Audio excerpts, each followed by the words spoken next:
Okay, for the D major, you're going to notice on the 6th string it has a X right here, so that means you do not play the string. The 5th string has an X as well over here, meaning you do not play that string as well. The 4th string has a 0 or a circle right here, meaning you play the string open. And then here's where we start to add the fingers. The number 1 finger is going to be on the 3rd string of the 2nd fret. The number 3 finger is going to be on the 2nd string of the 3rd fret.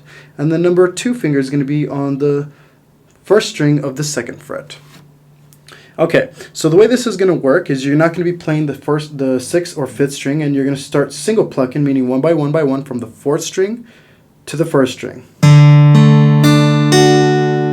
Okay, then you can take your hands off, wiggle them around, and try it again.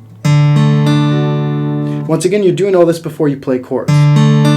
You're just worrying about getting familiar with the chord. Now, you don't want to do this. You don't want to get used to one by one by one. Even though you might start off like that, you don't want to always do that. You want to get used to trying to form the shape of the chord automatically. Okay, so keep that in mind. So as far as for mistakes I see people do, or problems I see with people, is one, they put their elbow into their rib cage. Keep your elbow out, keep it straight with the chord, and also with your wrist. Don't drop your wrist. And when you're curling into those strings, people drop their wrist like this. You can slightly drop your wrist a little bit, but you want to curl into those strings and not flatten any of the fingers while doing it. The reason being is because, especially on this 3rd string to that 1st string, you tend to mute it with that third finger. So when you play, it sounds like this. So curl that finger up a little bit more, and you'll correct that.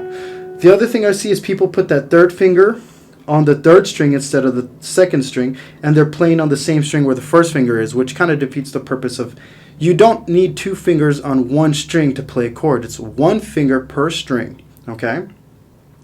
The other thing I see is thumb placement. With the D major, I like to play with my thumb kind of high. If that doesn't feel comfortable for you, drop it to the middle. It should look like this, where the thumbprint is a little bit lower or in the middle of the neck, and you want to push with that. You don't want to over grip or anything like that. So put enough pressure where you get the note where it doesn't sound like this. If you don't put enough pressure, it's going to sound like this. You get like a buzz. So you want to put enough pressure where you get all the notes out clean, but not enough. Don't put too much overpressure, because then you're just using energy. And you want to make sure to not push on this fret wire. If you push onto the metal part instead of next to it, on every fret you want to push to the right side of every square.